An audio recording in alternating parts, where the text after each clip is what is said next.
할렐루야. 오늘 우리 주님의 크신 은혜와 사랑이 사랑하는 모든 여러분들과 함께 하시기를 주의 이름으로 축원합니다.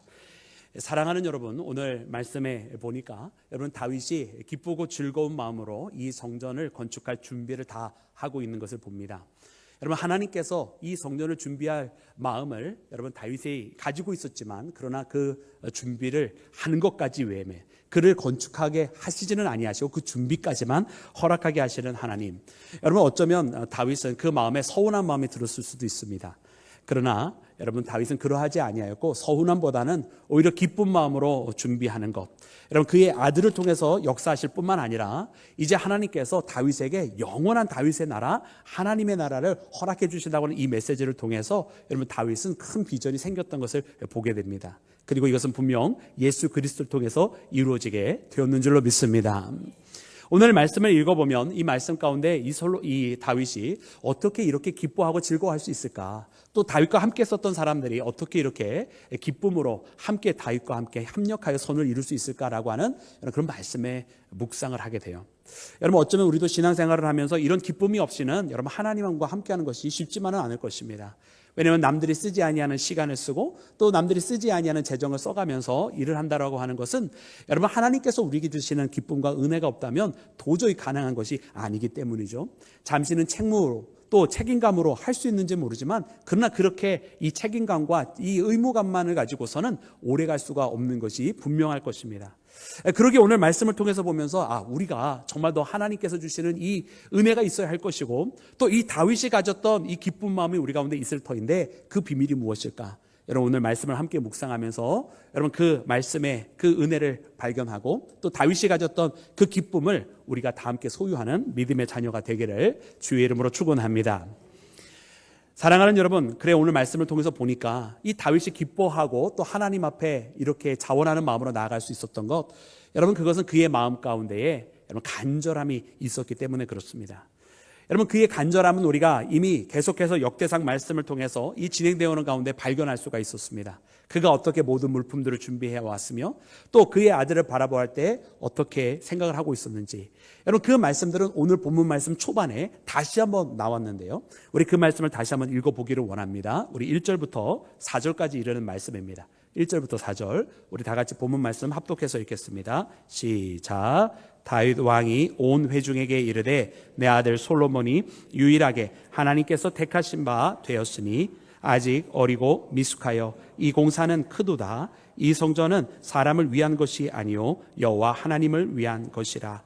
내가 이미 내 하나님의 성전을 위하여 힘을 다하여 준비하였나니 곧 기구를 만들 금과 은과 놋과 철과 나무와 또 만화 가공할 검은 보석과 채석과 다른 모든 보석과 옥들이 매우 많으며 성전을 위하여 준비한 이 모든 것 외에도 내 마음이 내 하나님 성전을 사모함으로 내가 사유한 금 은으로 내 하나님의 성전을 위하여 드렸노니. 아멘. 할렐루야.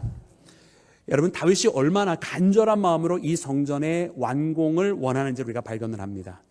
여러분, 하나님께서 그에게 이 건축을 허락하시지 아니하셨기 때문에 여러분 다윗이 할 수 있는 것은 무엇이냐면 최대한으로 준비하는 것입니다. 그런데 하나님께서 하신 말씀이 무엇이었느냐면 여러분, 하나님이 솔로몬을 통해서 이 건축을 허락하시고 내 집을 솔로몬을 통해서 만드시겠다 하나님께서 말씀하시는데 다윗이 바라보니까 솔로몬은 아직 어린 여러분 왕자에 불과했었습니다. 여러분, 그러니까요, 아비된 마음도 그렇고 또 하나님 앞에 자원하였던 그 마음도 그렇고 솔로몬은 다윗은 자기가 할 수 있는 대로 최대한으로 준비하고 싶었던 것은 너무나 자명합니다. 여러분, 그래서 말씀을 통해서 보니까 여러분 다윗이 무엇을 준비하였는가 보았더니 사실은 여러분 모든 물품들을 다 준비했어요. 다윗은 뭐라고 이야기했느냐? 우리가 아까 말씀에 읽은 것처럼 내가 힘을 다하여 준비하였다. 내가 힘을 다하여 그 성전에 들어갈 것들, 금이면 금, 은이면 은, 놋이면 놋, 철이면 철, 여러분 모든 물품들을 다 준비하였다라고 그렇게 이야기를 하고 있어요. 근데 이것 외에도 심지어 이것도 여러분 얼마나 많은 양이었습니까? 우리가 역대상 22장 말씀을 묵상을 하였을 때 금만 10만 달란트라고 그랬어요. 그리고 은만 100만 달란트라고 그랬어요. 여러분, 지금으로 생각해도 어마어마한 무게, 여러분 어마어마한 여러분 분량을 우리가 이야기한 적이 있었는데요. 여러분 그것도 부족하다 싶어서 여러분 다윗은 자기가 사유한 개인 소유의 재산까지 다 털어놓는 것을 봅니다. 그래서 오빌의 금, 오빌은 그때 당시 최상의 금을 가지고 있었다라고 기록이 되어져 있는데, 그래서 레바논의 백향목을 가져다가 저 오빌의 금과 바꾸었다라고 하는 기록도 있는데, 여러분 그 오빌의 금 3,000달란트를 다윗이 더 내놓았고 또 은도 7,000달란트를 더 내놓았던 것을 보게 됩니다. 그러니까 다윗은요, 할 수 있는 대로 최선의 것을, 더 하나님의 것을 위하여 모든 것을 다 쏟아붓고 있는 것을 봅니다. 그런데 여러분 이 모든 것을 읽으면서 처음에는 마음에 부담감이 생기는 거예요. 아니 도대체 이 다윗은 뭘 자꾸 이렇게 드리냐. 왜냐하면 이 자꾸 드린다고 하는 이야기를 읽으면 읽을수록 나도 뭘 자꾸 드려야 될 것 같은데 내 마음이 부담스럽더라고요. 그런데 여러분 이 부담이 내가 무엇인가를 착각하고 있었다고 하는 것을 깨닫게 되었어요. 왜냐하면 오늘 말씀에도 보니까 다윗도 부담스러워하며 드린 적이 없고 다윗과 함께 있었던 백성들로 부담스러워하며 드렸다라고 기록이 안 돼 있고, 오히려 그 기록은 마음의 성심을 다하여 자원하여 드렸다고 기록이 되어 있더라고요. 그래서 이 말씀을 읽으면 도대체 무엇이 이 다윗으로 하여금 그가 성심을 다할 수 있었을까? 무엇이 다윗과 이 이스라엘 사람들로 하여금 기뻐하며 자원하는 마음으로 드릴 수 있었을까라고 이 말씀을 돌이켜보니까 이 모든 것의 핵심과 본질은 이 마음 가운데 다윗 속에는 간절함이 있었다라고 하는 거죠. 그가 하나님의 이 법궤를 여러분 다윗성으로 가져올 수 있었지 않았습니까? 그리고 하나님의 법궤를 함께 여러분 그 이스라엘의 중심, 또 자기가 지금 이 이스라엘을 다스려야 되는 그 중심 가운데 모실 수 있었지 않습니까? 그런데 바라보니까 모든 것은 다 편벽한 집 가운데 있는데 하나님의 법궤가 그저 아직도 장막 가운데 천막 가운데 있는 것을 보고 이리하여서는 아니 되겠다는 생각을 가졌고, 그리고 우리가 하나님을 사랑한다고 하면서 어찌대로 방치해 놓을 수 있겠느냐. 또 이곳에서 하나님께서 그의 백성들과 만나신다고 말씀을 해주셨고 내 자녀들이 거기서 기도할 때 하나님께서 들어주시겠다고 말씀하셨는데 어떻게 하나님과 이 백성들이 만나는 자리를 이처럼 내버려 둘 수 있겠느냐 라고 하는 그의 마음이 다윗의 마음 가운데 있었다라는 말이에요. 이 마음을 가졌을 때 성전을 짓기로 삼을 때 물론 하나님께서는 나타나셔서 내가 언제 너더러 성전 지으라고 하였더냐고 하나님께서 말씀하셨지만, 하나님은 그런 집을 필요로 하시는 분이 아니시고 이미 온 세상이 다 하나님께서 거주하시는 곳이기 때문에 그런 건물을 하나님 필요하신 것 아니었지만, 다윗의 마음이 이렇게 우리가 가만히 있을 수 없다라고 하는 거죠. 하나님은 이것이 아니어도 우리에게 은혜를 베풀어 주시는 분에 분명합니다. 그러나 하나님께서 은혜를 베풀어 주신 그분 앞에 우리가 어찌 가만히 있을 수 있겠습니까? 라는 고백으로 다윗이 이 성전을 드리기를 고백하였고 사모했던 건 아니겠습니까? 그래, 이 간절한 마음이 있었기 때문에 다윗이 온 힘을 다하였다. 그가 여러 이방 족속들과 싸워 그들을 물리치면서 많은 전리품들을 얻었는데 이 전리품들을 다 어떻게 했습니까? 다 성전 곳간에다가 집어넣은 거예요. 그래서 금이 10만 달란트요 은이 100만 달란트라고 기록이 되어 있었던 거예요. 그리고 나중에 역대하 말씀 솔로몬이 이제 그 성전을 완공하기를 시작을 하는데, 여러분 그때의 그 내부가 전부 다 금으로 여러분 그 벽에 다 되어져 있었다라고 하는 것이 결단코 상징적인 말씀이 아니라 실제로 역사적인 사실일 수밖에 없었던 것은, 이처럼 다윗이 할 수 있는 대로 모든 것을 다 준비해서 예비를 해놓았기 때문에 가능했던 여러분 실제 역사라고 하는 사실을 우리가 깨달아야 할 줄로 믿습니다. 이것은 다윗 안에 있었던 그 간절함이 열매가 맺혀진 거예요. 여러분 오늘 우리도 무엇 하나를 하더라도 하나님 앞에 이렇게 간절한 마음으로 나아가야만 할 줄로 믿습니다.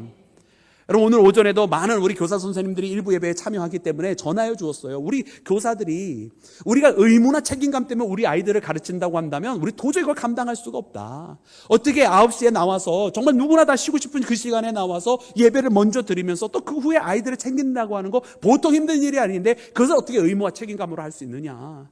그러나 만약 우리의 마음 가운데에 정말 이 시간에 우리 아이들이 정말 하나님을 만나는 것을 기뻐하며 세상의 때가 타기 전에, 여러분 요즘 아이들이 참 얼마나 세상의 때를 쉽게 탑니까? 근데 그 때가 묻기 전에 복음을 전하고 예수 그리스도를 사랑하는 마음을 전해주는 것이 기쁘다고 한다면 이 마음 하나 가지고 하나님 앞에 간절한 기도가 되어지고 그 간절한 마음이 있으면 아이들을 만나는 것이, 교회 학교를 섬기는 것이 더욱더 기쁨을 할 수 있게 되지 않겠느냐, 그렇게 전했어요. 여러분 사랑하는 여러분, 얼마 전에 목요일에 여러분 제가 구치소 다녀온 것을 여러분 아실 거예요. 오해하시는 분도 생겼을지도 모르겠는데 구치소를 제가 끌려간 게 아니라 선교차 다녀왔어요. 여러분 그런데 여러분 그곳에 다녀오면서 제 마음 가운데 간절함이 생겼어요. 빛교회와 함께 다녀오게 되었는데, 여러분 거기에 여러분 그 구치소에 갇혀 계신 분들은 지금 유죄가 날지 무죄가 날지 아직 기다리고 있는 분들이에요. 근데 다만 구속이 되어 있다는 뜻이 무슨 뜻입니까? 유죄가 더 심증이 더 뚜렷하다는 뜻 아니겠어요? 그러니까 여러분, 그들이 예배드리러 오기는 했지만은 얼굴이 하나같이 다 어두운 거예요.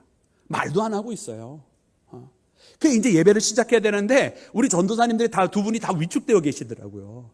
그래가지고 제가 우리 빅교 전도사님한테 내가 말할 권한이 없으니까 얘기 안 하고 우리 박진우 전도사님한테 얘기했어요. 힘차게 찬양해라. 힘차게 찬양해라. 그때 열심히 찬양을 하더라고. 그랬더니 여러분, 놀라운 일들이 벌어지는데요. 거기에 정말 어두워서 가만히 이렇게 있던 분들이 고개를 조금씩 들기를 시작을 해요. 그래서 앞에서 찬양을 부르는데 처음에는 아무것도 안 따라 하시던 그분들이 입술을 열어서 찬양을 따라 부르기를 시작을 하는 거예요. 변화가 나타나더라고요. 변화가. 그리고서는 메시지를 전하기를 시작을 했습니다. 말씀을 전달해 드리기를 시작을 했어요. 특별히 예수님께서 무리를 걸어서 여러분, 이 제자들을, 풍랑에 있었던 그 제자들을 여러분 구해 주시는 그 말씀, 또 베드로가 자기도 무리를 걷고 싶어서 주님 앞에 청하여서 그 무리를 걷게 됐다가 빠질 때 예수님께서 그 손을 붙잡아 주시는 그 말씀을 전하면서, 봐라, 우리 예수님은 우리를 지키시는 분이다. 그 제자들은 그 풍랑 속에서 죽을 존재들이 아니었다. 왜냐하면 예수님께서 그들을 바라보고 계시고 살피시고 계셨다. 그리고 그 물속에 빠져가는 베드로를 봐라. 그가 풍랑이라고 하는 현실이 있었지만 예수님께서 그를 붙잡아 주셨다. 그러므로 당신들도 현실에 지지 마라. 지금 이것이 보이는 게 다가 아니다. 주님은 당신을 사랑하시고 당신들을 붙잡아 주실 것이다. 할렐루야. 네. 그때 여러분들 지금 아멘한 것보다 100배는 더 크게 아멘했어요. 가만히 있던 사람들이 변화되는 게 보여지니까요, 제 마음 가운데 간절함이 생기더라고요. 더 하고 싶다. 더 전해드리고 싶다.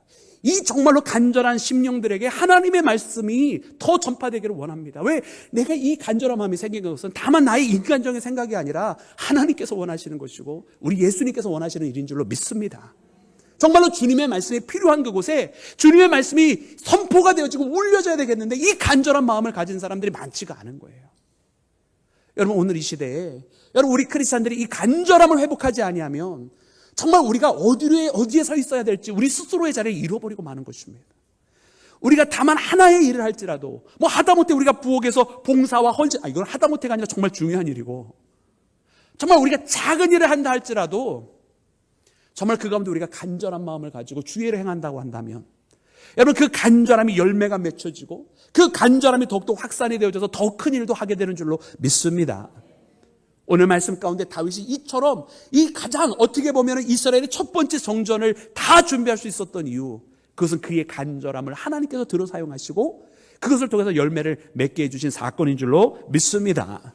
그러므로 사랑하는 여러분, 오늘 이 시간 우리가 주님 앞에 이 간절함을 소유하며 정말 주님, 나도 간절히 주의 일을 원합니다라고 주의 믿음의 사람으로서, 믿음의 백성으로서, 하나님의 일꾼으로서 예수 그리스도와 동역하며 예수 그리스도의 친구로서 그렇게 살아가기를 원합니다고 간절하며 고백하며 나가는 나와 여러분이 되기를 주의 이름으로 축원합니다.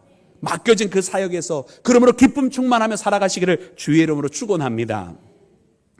여러분, 두 번째로 오늘 말씀 가운데 그들 가운데 기쁨이 넘칠 수밖에 없었던 이유는, 두 번째 이유는 여러분, 이 다윗이 이 모든 것이 사실은 다 주님의 은혜임을 깨달았기 때문에 그렇습니다. 여러분, 무엇임을 깨달았다라고요? 주님의 은혜임을. 여러분, 오늘 말씀 11절부터 14절에 이렇게 기록이 되어 있습니다. 우리 다 같이 함께 합독해서 읽겠습니다. 11절부터 14절 시작. 여호와여, 위대하심과 권능과 영광과 다 주의 것이로소이다. 여호와여, 주권도 주께 속하였사오니 주는 높으사 만물의 머리심이니이다. 보아, 귀가 주께로 말미암고 또 주는 만물의 주제가 되사 손에 권세와 능력이 있사오니 모든 사람을 크게 하심과 강하게 하심이 주의 손에 있나이다. 우리 하나님이여, 이제 우리가 주께 감사하오며 주의 영화로운 이름을 찬양하나이다. 나와 내 백성이 무엇이기에 이처럼 즐거운 마음으로 드릴 힘이 있었나이까. 모든 것이 주께로 말미암았사오니 우리가 주의 손에서 받은 것으로 주께 드렸을 뿐이니이다. 아멘. 할렐루야. 여러분, 다윗이 어떻게 이와 같은 일들을 할 수 있었습니까? 여러분, 거기에 있는 이스라엘 백성들이 어떻게 이와 같은 일에 함께 동참하며 다윗과 합력하여 선을 이룰 수 있었습니까? 여러분, 다윗은 이 모든 것이 자기의 힘과 능력으로 되어진 것이라 이야기하지 않았어요.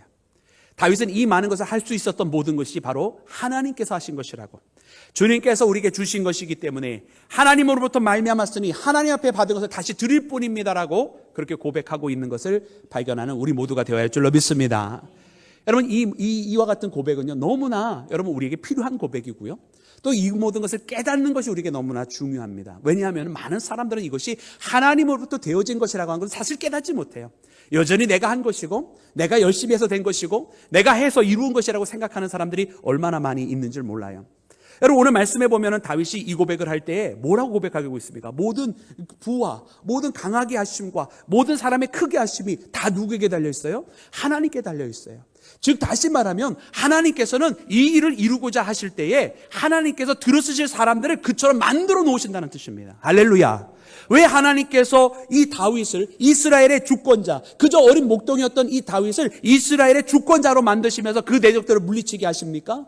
하나님의 백성들에게 평안을 허락하시고 그 백성이 더 이상 대적의 아픔을 당하지 않게 하실 뿐만 아니라 이 백성들을 하나가 되게 하시고 이 백성들이 하나 앞에 진정으로 예배드리게 하시는 그 예배의 공동체가 하시기 위해서 하나님께서는 이 다윗을 세워 놓으셨는 줄로 믿습니다. 그를 전쟁에 이기게 하시는 이유가 무엇입니까? 이것을 통해서 하나님의 이름을 높이고 그 백성들이 하나님을 위한 일을 할 수 있도록 만들어주시기 위해서 하나님께서 이 일을 하셨는 줄로 믿습니다. 여러분, 이 다윗은 이 고백을 하고 있는 거예요. 오늘날 내가 이 자리에 있는 것, 하나님께서 이 모든 것을 이루게 하시기 위해 만들어 놓으신 것 아니냐고. 내가 이렇게 됐기 때문에 결과적으로 하나님 앞에 이걸 해드립니다가 아니라 하나님께서 오늘 이것을 원하셨기 때문에 나를 이 자리까지 이끌어 오신 것이 아닙니까? 라고. 그러기에 주님께서 원하시는 이것을 그냥 당연히 원하시는 계획이었고, 그래서 할 수 있게 주님께서 만들어 놓으신 것이기에 당연히 헌신합니다라고 고백하고 있는 여러분, 이 다윗의 고백을 우리가 들어야만 할 줄로 믿습니다. 여러분, 오늘 우리가 여러분 사회에서 뭐 잘 되고 또 사회에서 인정받게 되어지고 또 사회에서 어느 정도의 위치에 올라가게 되는 것, 여러분 그것이 다 이유가 있다고 하는 것을 깨달아야 돼요. 하나님께서 그렇게 하실 때에는 하나님의 목적이 있다란 말이에요. 그저 내가 세상에서 성공하는 것이 전부가 아니라는 말이에요. 하나님은 나를 하여금 그 자리에 있게 하실 때에 하나님만의 하나님의 목적이 있다란 말이죠. 오늘 우리가 그 하나님의 목적을 모른다고 한다면 우리 또한 여전히 그냥 세상에 살아가는 그냥 일부분에 불과할 뿐입니다. 그러나 오늘 우리가 만약 이 시간에 이 모든 것이 하나님의 은혜를 임을 깨닫는다고 한다면, 하나님의 은혜였음을 아는 자라고 한다면 그 하나님의 은혜 가운데 내가 해야 할 일이 또한 무엇인지를 발견하게 될 줄로 믿습니다. 여러분, 어떤 교회 갔더니 그 교회는 여러분 그 교회가 부흥하고 성장한 것이 목사님은 자기 때문에 그렇다고 해요. 자기의 리더십과 자기의 목회 설정과 이 방향이 잘 되어서 그렇게 됐다라고 이야기를 하셔요. 근데 그 교회 장로님들을 이렇게 만나고 봤더니 그 교회 장로님들은 또 본인들이 잘해서 그랬다고 그래요. 또 거기에 있는 성도님들은 그 성도님들이 자기 목사님하고 장로님들을 자기들이 보좌하고 협력했기 때문에 잘 됐다고 생각해요. 자, 그럼 여러분들에게 퀴즈를 드리겠습니다. 그 교회가 부흥한 것은 그 교회 목사님 때문이에요? 장로님들 때문이에요? 아니면 다른 성도님들 때문이에요? 다 아니고 하나님 때문인 줄로 믿습니다. 모든 것이 다 하나님께서 하신 일이란 말이에요. 그 교회를 부흥케 하셨다고 한다면 하나님께서 그 교회의 단순한 그 교회의 숫자의 성장이 목표가 아니라 그 교회가 감당해야 될 사명이 있었고 그 사명을 하나님께서 이루시기 위하여서 그 숫자적 부흥도 허락하신 거예요. 숫자고 작다고 해서 사명이 없는 교회가 또 아니고요. 하나님은 각자 교회에 하나님께서 주신 달란트가 있고 그것을 이루시기 위해서 하나님께서 이끌어가고 계시다고 하는 것을 우리가 깨닫는 자 되어야만 할 줄로 믿습니다. 사랑하는 여러분, 이것을 아는 사람이 바로 다윗이었어요. 그러기에 이 모든 것이 다 주님으로부터입니다. 우리를 왜 크게 하셨고 우리를 왜 강하게 하셨는지 우리는 압니다라고. 주님은 바로 이것을 기뻐하시는 것 아니십니까? 그렇게 고백하고 있습니다. 여러분, 이것을 몰랐던 사람의 예를 들자면 여러분 성경 다니엘서 4장에 나오는 느부갓네살 왕을 우리가 이야기할 수 있을 거예요. 이 느부갓네살 왕, 저 바벨론을 바라보면서 도대체 누가 이와 같은 아름다운 성을 만들 수 있고 이 강대함을 누가 이룰 수 있겠느냐라고 하면서 자기의 교만과 거만에 가득 차 있었잖아요. 그러니까 하나님께서 어떻게 하십니까? 그를 들짐승 중에 하나와 같이 만들어 버리시는 거예요. 7년 동안 그가 정말로 거린처럼 또 그가 정말로 폐인처럼 7년 동안 살고 그의 손톱과 모든 외모가 정말로 짐승과 같이 하나님 만들어 놓으시기를 7년 동안 그렇게 고생하고 난 다음에서야 비로소 깨닫고 돌아와서, 여러분 얼마나 놀랍습니까? 바벨론의 왕이 여호와 하나님을 여러분 찬양해요. 비록 잠시지만 찬양하는 사건이 벌어져요. 여러분, 그러니까 고생하고 찬양하지 말고 하나님께서 은혜 주셨을 때 하나님으로부터 온 것인 것을 알고 고백하는 나와 여러분이 되기를 주의 이름으로 축원합니다. 은혜임을 깨닫는 자가 복된 자입니다. 이것이 하나님으로부터 온 것임을 아는 자가 여러분 진정한 복된 자인 것입니다. 여러분, 그러기에 이처럼 은혜로 살아가는 자 안에 기쁨이 있다라는 거예요. 자원하는 마음이 있고 성심을 다할 수 있다라는 거예요. 그래서 오늘 우리 모두가 여러분 이처럼 은혜 가운데 있어서 하나님 앞에 성심을 다하며 여러분 기쁨으로 살아가기를 주의 이름으로 축원합니다. 사랑하는 여러분, 오늘 말씀 마지막에 보니까 여러분 하나님께서 여러분 이 다윗에게 또한 이뿐만 아니라 정말로 정직한 마음을 주심으로 인해서 여러분 그가 하나님 앞에 감사하며 살아갈 수 있는 것을 발견하게 됩니다. 우리 말씀 함께 읽을 때 우리 본문 말씀 17절부터 마지막 절까지 다시 한번 읽겠습니다. 우리 17절부터 마지막 절입니다. 우리 다 같이 합독합니다. 시작. 나의 하나님이여, 주께서 마음을 감찰하시고 내가 정직한 마음으로 이 모든 것을 즐거이 드렸사오며 이제 내가 또 여기 있는 주의 백성이 주께 자원하여 드리는 것을 보니 심히 기쁘도소이다. 우리 조상들 아브라함과 이삭과 이스라엘의 하나님 여호와여, 주께서 이것을 주의 백성의 심중에 영원히 두어 생각하게 하시고 그 마음을 준비하여 주께로 돌아오게 하시오며 또 내 아들 솔로몬에게 정성된 마음을 주사 주의 계명과 권명과 율례를 지켜 이 모든 일을 행하게 하시고 내가 위하여 준비한 것으로 성전을 건축하게 하옵소서 하였더라. 아멘. 할렐루야. 여러분, 정직한 마음. 여러분, 말씀 그대로입니다. 문자 의미 그대로예요. 그래서 여러분, 정직한 마음이라고 하는 것은 왜곡되지 아니한 심장이라는 말이에요. 그 마음 가운데 하나도 틀림이 없는 그 마음 그대로를 하나님께서 허락하여 주셨고 하나님께서 다윗의 그와 같은 마음을 아십니다라고 여러분 다윗이 이야기를 하고 있습니다. 여러분, 다윗은 지금 이와 같은 믿음의 고백을 하면서 자기뿐만 아니라 백성들에게도 심중에 이 마음을 계속 가지게 해달라고 같이 기도를 하고 있고 또 그의 아들 솔로몬에게도 정성된 마음, 그와 같은 동일한 마음을 갖게 해달라고 그렇게 간구하고 있는 것을 봅니다. 여러분, 이 마음을 보면서 우리는 무엇을 깨닫습니까? 여러분, 다윗이 이 성전을 드림에 있어서 그리고 준비함에 있어서 여러분 그에게는 또 다른 두 번째 마음이 없었다는 거예요. 어떤 대가를 바라거나 혹은 다른 저의가 있다거나 여러분 그런 것을 바라고 하지 않았다라고 하는 거예요. 그는 정말 액면 그대로 순수하게 100% 이것이 그냥 하나님, 내가 주님을 위하여 하기 원하는 이것 외에는 다른 것은 없습니다라고 그렇게 고백을 하고 있더라는 말이죠. 여러분, 오늘 우리의 신앙에는 이와 같은 여러분 또 다른 마음이 없는 그냥 이 그대로 순도 100%의 고백을 가지고 하나님 앞에 나와야만 할 줄로 믿습니다. 만약 우리가 여러분 이런 마음이 아니고 다른 마음을 가진다고 한다면 여러분 우리도 굉장히 어처구니 없는 신앙인들일 거예요. 만약 하나님 앞에 뭘 드림에 있어서 우리가 어떤 대가를 바라고 드린다. 여러분, 하나님 앞에 내가 이렇게 했으니 하나님 이렇게 해주시옵소서, 내가 주를 이렇게 섬겼으니 주는 나한테 이렇게 해주셔야 하는 거 아닙니까? 이런 모든 고백들은요 다 어떤 대가를 바라는, 어떻게 보면 순도 100%의 신앙이 아니라 어떤 거래하는 여러분 그런 신앙일 겁니다. 여러분, 그런 것은 바른 신앙이라 할 수 없을 거예요. 만약 우리가 하나님 앞에 이 섬김에 있어서 다른 의도가 있다고 한다면 여러분 그것은 너무나 하나님께서 그 마음을 모르시지 아니할 텐데 너무나 어처구니 없는 행동이 되는 것입니다. 혹자는 이 성전을 짓는 거 보면서 이렇게 이야기를 합니다. 아, 다윗이 성전을 다시 짓는 것은 12개의 지파로 흩어져 있었던 이 이스라엘을 하나의 중앙 집권 체제로 만들기 위해서입니다 라고 이렇게 사회 정치적으로 해석을 하더라고요. 그러니까 그런 분의 해석은 늘 항상 사회 정치적인 해석밖에 안 나오는 거예요. 항상 왜곡되고 삐뚤어지고. 여러분, 우리는 이 말씀을 보면서 정말 하나님께서 그 정직한 마음, 하나님을 위하여 하나님 중심으로 살아가며 그렇게 하나님을 더욱더 사모하는 마음에 어떠한 방법이 더 있을까 고민하며 하나님 앞에 드려지기를 원했던 이 헌신자의 마음을 여러분 우리는 발견해야만 할 줄로 믿습니다.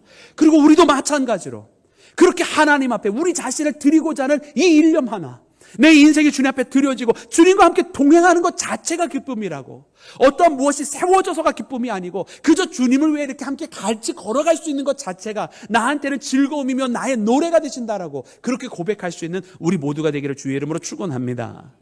이미 하나님의 크신 은혜는 우리 가운데 베풀어진 것 아닙니까?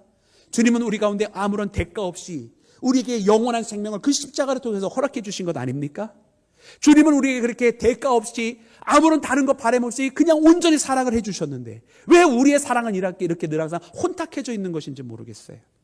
여러분, 우리 또한 그러므로 이제 주님 앞에 저는 진정한 사랑의 고백을 하는 믿음의 자녀가 되기를 주의 이름으로 축원합니다. 사랑하는 여러분, 모든 것은 다 하나님의 은혜입니다. 그럼 바울은 고린도전서 15장 10절에 이렇게 고백을 했어요. 우리 그 말씀 함께 읽어보도록 하겠습니다. 우리 다 같이 합독합니다. 그러나 내가 나의 나 된 것은 하나님의 은혜로 된 것이니 내게 주신 그의 은혜가 헛되지 아니하여 내가 모든 사도보다 더 많이 수고하였으나 내가 한 것이 아니요 오직 나와 함께 하신 하나님의 은혜로다. 아멘. 여러분, 바울은 여러분 성육신으로 오신 여러분 성육신 하신 예수님을 직접 만나지는 못했습니다. 그는 다메섹 도상에서 여러분 예수님을 여러분 영적으로 만났어요. 예수님의 음성을 듣기는 했지만 또 빛 가운데 주님을 만나기는 했지만 육신으로 오신 예수님을 못 만났던 바울입니다. 그러나 그런 바울이지만 다른 그 어떤 사도보다 여러분 말씀을 전파함에 있어서 뒤지지 아니하였어요. 그는 그 어떤 사도보다 많은 교회를 세웠고요. 그는 그 어떤 사도보다 많은 오늘 우리에게 성경으로 전해지는 말씀을 남긴 자가 바로 이 바울이었습니다. 그는 여러분 건강해서 일을 한 것이 아니었습니다. 그는 육신에 여러분 가시가 있었던 사람이에요. 하나님 앞에 간구하였지만 하나님께서 내 은혜가 네게 족하도다 하시면서 그 가시를 육신의 질병을 고쳐주지 아니하셨어요. 고쳐주셔서 감사합니다 하고 일한 게 아니라 안 고쳐주셨어도 하나님의 일을 했던 사람이에요. 그런데 여러분 그가 그 어떤 사도보다 많은 복음을 전했고 그리고 많은 교회를 세웠고 많은 성경의 글들을 우리에게 남겨주었습니다. 근데 이 모든 일을 했어도 그는 뭐라고 이야기합니까? 나의 나 된 것은 나의 것이 아니야. 나의 나 된 것은 이렇게 쓰임받을 수 있었던 것은 다 주께서 하신 일이다라고 그렇게 고백하고 있습니다. 모든 것이 다 주의 은혜로다. 할렐루야. 여러분 오늘 이 시간을 살아가는 우리 모두가 그 고백으로 살아가기를 주의 이름으로 축원합니다. 우리 모두가 이렇게 이 자리까지 있을 수 있는 것 주님의 은혜다. 내가 고침을 받아서 감사하는 거 아니고요. 내가 주님과 함께하고 있는 것 자체로 감사하다고 주님 앞에 그렇게 간절한 마음으로 더 쓰임받기를 원합니다라고 그렇게 주님 앞에 나아갈 때에 오늘 이 다윗에게 베풀어 주신 그 크신 은혜, 이 다윗을 크게 하시고 하나님께서 들어쓰신 그 하나님의 거룩한 손길이 오늘 사랑하는 우리 모두와 함께 하시기를 주의 이름으로 축원합니다.